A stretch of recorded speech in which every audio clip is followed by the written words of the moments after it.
A very good morning, BBPians. How are you all? All fine. Stay home. Be safe. Class 4th. In previous class we discussed English grammar chapter number 7. Chapter number 7 देखा था class 4th हमने English grammar में. Now class 4 today we start a new chapter, chapter number 8 of English grammar. English grammar का आज हम chapter number 8 discuss करेंगे. Clear 4th class आपको समझ में आया? Chapter number 8 हम English grammar का discuss करेंगे. I hope all of you complete your works in your notebook till chapter number 7 of English grammar. Chapter number 7 of 7 English grammar तक आपने सबने अपना वर्क कंप्लीट कर लिया होगा. Now class 4 chapter number 8 the pronoun. हमारा chapter number 8 है the pronoun. Pronoun आप previous classes में भी पढ़ते हुए आए हैं. जो words नाम की प्लेस पे यूज होते हैं वो pronoun कहलाते हैं, जैसे कि आपको पता है. Now see here the word that are used in place of a noun are called pronouns. नाम की जगह पर जो वर्ड यूज होते हैं उसे हम प्रोनाउन बोलते हैं. और नाम क्या होते हैं? Name of person, place, animal और थिंग. किसी भी पर्सन का नाम, प्लेस का नाम, एनिमल का नाम, थिंग का नाम नाउन कहलाता है. और उन्हीं की जगह पर हम कोई वर्ड यूज करते हैं तो वो क्या कहलाता है? फोर्थ क्लास प्रोनाउन कहलाता है. क्या कहलाता है? Pronoun. Now pronoun see here he, she, myself, himself, this, that, this, what. ये जो वर्ड्स हैं दे आर प्रोनाउन. ये क्या कहलाते हैं? प्रोनाउन. ही फॉर, आपको पता ही है, आप इंग्लिश क्लास में पढ़ते में आए, male person, she for female, myself खुद के लिए, हिमसेल्फ भी, this non living things, what to interrogative. What जब हम क्वेश्चंस करते हैं किसी से तो हम व्हाट का यूज करते हैं. तो ये सारी चीजें क्या हैं? प्रोनाउंस हैं. ये वर्ड्स क्या है? प्रोनाउन है जो कि नाउन की जगह पर यूज की जाती है. नाउ काइंड्स ऑफ प्रोनाउन देखेंगे fourth class. Kinds of pronoun, first personal pronoun, second reflexive pronoun, third एम्फैटिक pronoun, fourth demonstrative pronoun, fifth interrogative pronoun. ये सारी चीजें हमारी क्या है? फिफ्थ काइंड्स है हमारे प्रोनाउंस की. कितने काइंड्स है? 5 kinds. Now see first kind personal pronoun. The pronoun used for the name of persons, animals and things are called personal pronouns. वो pronoun जिसमें हम किसी एनिमल के नाम, एनिमल के नेम्स के बारे में, प्लेस के नेम्स के बारे में, थिंग्स के नेम्स के बारे में, पर्सन के नेम्स के बारे में बात करते हैं, वो कौन सा प्रोनाउन कहलाता है? Personal pronoun. It stands for 3 persons. ये कितने पर्सन स्टैंड्स करता है? 3 पर्सन स्टैंड्स करता है. देखो इधर कैसे. नाउ फर्स्ट पर्सन, 3 पर्सन होते हैं, first person, second person, third person. अब हम बात करते हैं फर्स्ट पर्सन के बारे में. The pronoun used for the person speaking are called pronoun of first person. ठीक है, जो व्यक्ति बात कर रहा है, ठीक है, pronoun used for the person speaking, जो स्पीक कर रहा है, बात कर रहा है, वो प्रोनाउन होता है फर्स्ट पर्सन का. जैसे कि आई, अभी मैं आपको पढ़ा रही हूँ तो आई एम टीचिंग यू. आई मैं अपने लिए, जो खुद के लिए बात कर रहा है. वी हम सब, मी मैं, अस खुद के लिए. मतलब I, we, me, us first person के लिए यू होता है. मतलब हम खुद के बारे में ही बात कर रहे थे, जो बात कर रहा है उसके बारे में ना. सेकंड पर्सन आपको अच्छे से समझ में आए फोर्थ क्लास. सेकंड पर्सन क्या होता है? The person use for the person spoken to, जिसके बारे में बात कर रहे हैं. जैसे मैं बात कर रही हूँ किसके बारे में? तुम्हारे लिए, लेकिन तुम्हारे सामने ही बात कर रही हूँ. आर का प्रोनाउन ऑफ सेकंड पर्सन क्या हुआ है? प्रोनाउन होता है सेकंड पर्सन का. जैसे कि मेरे सामने कोई बॉय खड़ा है, मैं उससे कह रही हूँ you are a good boy. मैं उसी के सामने उसी के बारे में बात कर रही हूँ. ठीक है, स्पोकन टू, जिसके लिए बात कर रहे हैं उसी के सामने बात कर रहे हैं. जैसे मैं किसी बॉय से बात कर रही हूँ तो very good, you are very good child. किसी स्टूडेंट से उसी के सामने बात कर रही हूँ तो उसमें हम क्या यूज करते हैं? यू और योर यूज करते हैं. आपको क्लियर हो गया? सेकंड पर्सन, अब 2 जने बात कर रहे होते हैं लेकिन मैं सामने वाले के लिए बात कर रही हूँ या कर रहा हूँ, तो वो सेकंड पर्सन है. Now third person, the pronoun used for the person spoken about are called the pronoun of third person. किसी तीसरे के बारे में बात कर रहे हैं, स्पोकन अबाउट, किसी और के बारे में बात कर रहे हैं हम, तो वो क्या कहलाता है? थर्ड पर्सन कहलाता है प्रोनाउन. जैसे he, she, him, her, they, them, it. जैसे कि भाई मेरे सामने राम खड़ा है लेकिन मैं राम की बात ना करके श्याम की बात कर रही हूँ. राम की बात ना करके मैं श्याम की बात कर रही हूँ तो वो थर्ड पर्सन हो जाता है. फर्स्ट पर्सन तो मैं खुद, second person Ram, third person Shyam. जैसे हम श्याम की बात कर रहे हैं तो श्याम की जगह पर हम ही भी यूज कर सकते हैं ना, ही भी यूज कर सकते हैं. तो आपको ये सारी चीजें क्लियर हो रही है ना? आपकी बुक में एक टेबल दिया हुआ है, वो मैं आपको वर्बली करना है। सिंगुलर और प्लूरल आपको पता है, सिंगुलर क्या होते हैं, वन, और प्लूरल बहुत सारे। अगर फर्स्ट पर्सन में सिंगुलर के बारे में बात कर रहे हैं तो हम आई, मी, माई जैसे यूज करेंगे, और प्लूरल के बारे में बात करेंगे फर्स्ट पर्सन में तो वी। जैसे मैंने आपको बताया था प्रोनाउन में वी किसके लिए होता था, हम सबके लिए, अस भी हमारे लिए, आवर्स भी हम प्लूरल्स के लिए, बहुत सारे जनों के लिए, और अस भी बहुत सारे जनों के लिए यूज होता है तो वो प्लूरल होता है। तो आपको फर्स्ट पर्सन में समझ में आया कौन से वर्ड सिंगुलर प्रोनाउन होंगे, कौन सा प्लूरल प्रोनाउन होंगे। नाउ सेकंड पर्सन में सेम है, यू, योर, सिंगुलर के लिए भी यूज होगा, प्लूरल के लिए भी यू, योर यूज होगा, ठीक है, इसमें कोई कंफ्यूजन नहीं है। नाउ थर्ड पर्सन में देखते हैं। थर्ड पर्सन में अगर हम सिंगुलर एक जने की बात करते हैं तो हम क्या यूज कर सकते हैं, he, him, his, she, her, it, it's.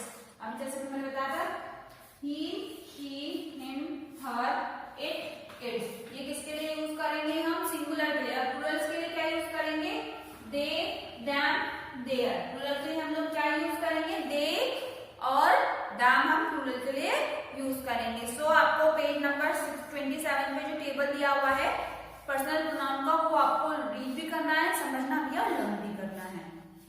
Second pronoun, reflexive pronoun. Reflexive मतलब आपको मैं छोटा सा एक बात बताती हूँ। अगर मैं टीच कर रही हूँ तो मैं खुद के लिए टीच कर रही हूँ, अगर मैं आप लोगों को पढ़ा रही हूँ तो खुद के लिए, तो मतलब कर्म करता, जो हम काम कर रहे हैं खुद के लिए कर रहे हैं, तो वो वाला जो प्रोनाउन होता है जिसको हम बोलते हैं कर्म करता प्रोनाउन, जैसे सेल्फ, सेल्फ और सेल्फ्स। सेल्फ खुद के लिए यूज होता है और सेल्फ बहुत सारे जनों के लिए। Is added to a personal pronoun. Personal pronoun मतलब पर्सन्स के बारे में बात की जाती है, जिसको अभी हमने फर्स्ट पार्ट देखा था। उस पर्सनल प्रोनाउन में हमने सेल्फ और सेल्फ्स ऐड कर दिया as an object in a sentence. Object के तौर पे वो कौन सा प्रोनाउन कहलाता है, रिफ्लेक्सिव प्रोनाउन कहलाता है। कौन सा प्रोनाउन, रिफ्लेक्सिव प्रोनाउन कहलाता है। नाउ सेल्फ सिंगुलर, आपको यही पता चल रहा है, SELF, सेल्फ सिंगुलर के लिए और सेल्फ प्लूरल के लिए। आपने टेबल देखा, हमने टेबल रीड किया था सिंगुलर और प्रोनाउन के लिए। पर्सनल प्रोनाउन आई, मी सब आपको पता ही है, अभी आपने देखा है। Now form of reflexive pronoun with each personal pronoun. Personal pronoun के साथ रिफ्लेक्सिव प्रोनाउन का क्या फॉर्म होता है वो अभी हम देखते हैं, ठीक है। आई क्या है, पर्सनल प्रोनाउन है, सिंगुलर में है, आई सिंगुलर में है, और माय खुद के लिए प्रोनाउन होता है, लेकिन यहाँ पे भी सिंगुलर के लिए है, तो इसलिए आई क्या है, सिंगुलर के लिए, तो इसका रिफ्लेक्सिव प्रोनाउन क्या हो जाएगा, आई का क्या हो जाएगा, माय सेल्फ खुद के लिए।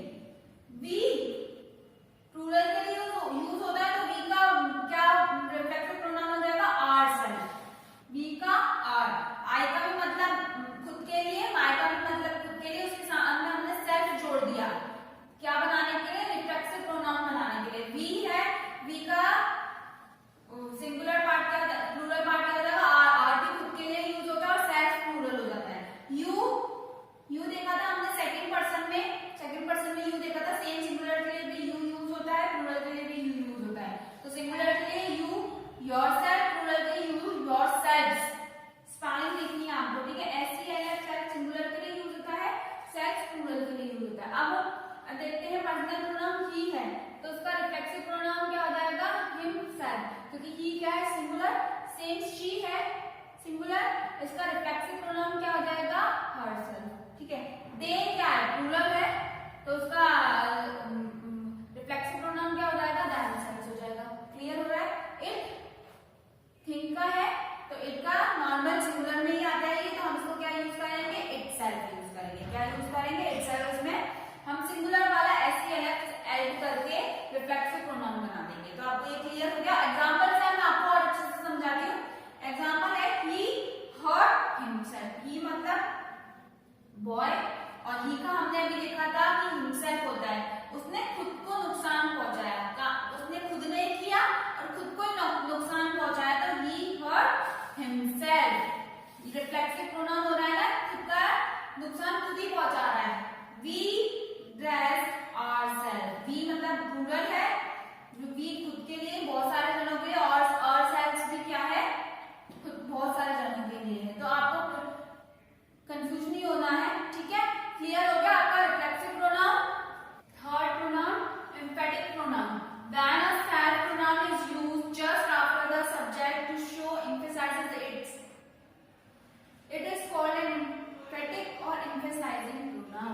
जो प्रोनाउन जिसमें हम सेल्फ यूज करते हैं जस्ट आफ्टर सब्जेक्ट, सब्जेक्ट के जस्ट बाद में हम सेल्फ यूज करते हैं, उसकी एम्फेसाइज शो करने के लिए, मतलब जोर, हाँ भाई जिसमें हम ज्यादा ही फोकस करें, जोर दे रहे हैं, वो चीज को शो करने के लिए जो सेल्फ यूज किया जाता है जस्ट आफ्टर सब्जेक्ट, सब्जेक्ट के बाद, वो कौन सा प्रोनाउन कहलाता है? एम्फेटिक और एम्फेसाइजिंग प्रोनाउन कहलाता है। ठीक है, अभी हमने देखा था सेल्फ और सेल्स वाला, ही हिमसेल्फ, ठीक है, देखा था दे देमसेल्फ, इट इटसेल्फ। तो जिसके पीछे सेल्फ प्लूरल वाला नहीं, सिंगुलर वाला SELF सेल्फ ऐड होता है जस्ट सब्जेक्ट के बाद, उस पे जोर देता है कि हाँ ये, ठीक है, तो वो कौन सा प्रोनाउन कहलाता है? एम्फेटिक प्रोनाउन कहलाता है। कौन सा pronoun? Emphatic pronoun. It can be used in the following two ways से यूज करेंगे, लेकिन मीनिंग सेम ही आएगा। देखो द एग्जांपल से मैं आपको समझाती हूँ। ही कम हियर हिमसेल्फ, ठीक है, ही कम हियर हिमसेल्फ, वह खुद से आया है, ठीक है ना, जोर दे रहे कि वो खुद ही आया, मैंने नहीं बुलाया, वो खुद से आया। आई डिड इट माई सेल्फ, मैं खुद ही करूंगा, ठीक है। नाउ इसका फर्स्ट यूज इस सेंटेंस का क्या है? ही कम हियर हिमसेल्फ, वो खुद से आया है, और ही हिमसेल्फ, ही क्या हो गया? सब्जेक्ट हो गया, himself self just after subject, subject के बाद came here, he himself come here, वो खुद से आया, वो खुद से आया है, वो खुद से आया, तो मतलब तो सेम ही है ना। तो ये जो सब्जेक्ट के बाद आ रहा है सेल्फ, तो वो बता रहा है कि जोर दे रहा है कि वो खुद से ही आया है। आई माई सेल्फ डिड इट, मैं खुद से कर लूंगा या करूंगी, ठीक है। आई did it myself, I my self did it, तो मीनिंग दोनों का सेम है, यूज हम इन दोनों तरीके से कर सकते हैं। इट क्या है? सब्जेक्ट है, आई थिंक, है ना। I did it myself, I भी खुद के लिए, इट भी थिंक के लिए जो हम काम कर रहे हैं, माई सेल्फ आपको पता है कि ये सेल्फ यूज कर रहे हैं। तो आपका एम्फेटिक प्रोनाउन क्लियर हो गया। Fourth, demonstrative pronoun. डेमोन्स्ट्रेटिव मतलब जिसको हम डेमोन्स्ट्रेट करते, संकेत देते हैं, ठीक है। Demonstrative pronoun, demonstrative pronouns points out the object to which it's referred as, जिसको हम रेफर करते हैं, जिसको हम पॉइंट करते हैं, संकेत देते हैं, ये, तो वो क्या प्रोनाउन कहलाता है? डेमोन्स्ट्रेटिव प्रोनाउन कहलाता है। जैसे कि आप देखते हैं दीज, दैट, दीज, दोज, ये आपने पढ़े होंगे छोटी क्लासेस में, 4th class. This and these, this and these क्या होता है? जो चीजें पास में रखी होती है, things lying close at hand, just पास में रखी। जैसे मेरे पास में ब्लैक बोर्ड है, तो मैं ब्लैक बोर्ड के पास खड़ी हूँ, तो इसके लिए मैं क्या यूज करूंगी? This is the black board, these are the black boards. तो समझ में आ रहा है? तो दिस एंड दीज जो चीजें पास में खड़ी हैं, ठीक है। Now that and those things lying at a distance, जो दैट और दोज है वो किसके लिए यूज होता है? जो चीजें दूर है, अब मेरे से दूर टेबल है, तो मैं बोलूंगी दैट आर टेबल्स, बहुत सारी टेबल्स है जो मेरे से दूर है, ठीक है। आपको ये चीज क्लियर हो गई? दिस, दैट, दीज, दो। तो दिस, दैट मतलब संकेत देता है वो चीज, ये चीज, वो चीज, ये चीज, वो चीज, ये चीज, ये क्या है? ब्लैक बोर्ड, तो this is a black board. That is a table, वो टेबल है, तो समझ में आ रहा है? ये वो जो थिंग्स को हम संकेत दे रहे हैं कि वो टेबल ही है, संकेत है कि वो टेबल है, ये ब्लैक बोर्ड है, तो ब्लैक बोर्ड है, तो आपको ये चीज क्लियर हो रही है। तो एग्जांपल से देखो, दिस इज अ काउ, अगर काउ मेरे पास खड़ी है जस्ट थोड़ा सा पास में, तो मैं बोलूंगी this is a cow. Those are boys, जो बॉयज, और सिंगुलर प्लूरल आपको पता ही है, दिस और दैट सिंगुलर के, दीज एंड दोज प्लूरल के लिए। अगर दोज आर बॉयज लिखा है, इसका मतलब वहां एक बॉय नहीं खड़ा है, बहुत सारे बॉयज है। दोज आर बॉयज, दो बॉयज हैं और दूर हैं, इसलिए हमने क्या यूज किया है? दोज। दोज किसके लिए? Things lying at a distance. तो आपको डेमोन्स्ट्रेटिव प्रोनाउन क्लियर हो गया ना। इंट्रोगेटिव प्रोनाउन, प्रोनाउन आप करते में आए, और इंट्रोगेटिव मतलब प्रश्नवाचक जिसको हम बोलते हैं, जिसके पीछे क्वेश्चन मार्क लगता है और जो क्वेश्चन पूछता है। An interrogative pronoun is one that ask a question, जो क्वेश्चन पूछता है प्रोनाउन, वो क्या कहलाता है? Interrogative pronoun. या छोटी क्लासेस में पढ़ते हुए आएंगे इनके बारे में। Now see who are they, who वो कौन है, क्वेश्चन मार्क लग गया। और जिसके पीछे क्वेश्चन मार्क लगता है आपको पता ही है कि वो इंट्रोगेटिव प्रोनाउन होता है। हु आर दे वे कौन है। Whom do you want to meet, तुम किससे मिलना चाहते हो। whom आ गया और पीछे क्वेश्चन मार्क, हम क्वेश्चन पूछ रहे तुम किससे मिलना चाहते हो। Who are they वे कौन है, तो ये सारे वर्ड्स क्या कहलाएंगे, इंट्रोगेटिव प्रोनाउंस कहलाएंगे। तो क्लास को ऑल ऑफ यू अंडरस्टैंड, समझ में आया। those who can't understand listen this video carefully till the end तक ये वीडियो सुनना। मैंने इस वीडियो में चैप्टर नंबर 1 प्रोनाउन क्लियर किया है आप लोगों को। Clear fourth class, those who can't understand listen again and again, बार बार इस वीडियो को सुनेंगे, ठीक है। इस वीडियो में मैंने आपको चैप्टर नंबर 8 प्रोनाउन क्लियर किया है। काइंड्स ऑफ प्रोनाउन देखे हैं, there are 5 kinds of pronoun, personal pronoun, reflexive pronoun, emphatic pronoun, demonstrative pronoun and interrogative pronoun. All of you listen this video carefully, read chapter number 8 from your book में से आपको chapter 8 read करना है, video को अच्छे से सुनना है। In next class we will meet with new chapter. Till then bye friends, stay home, please complete your works in your notebook, 4th class.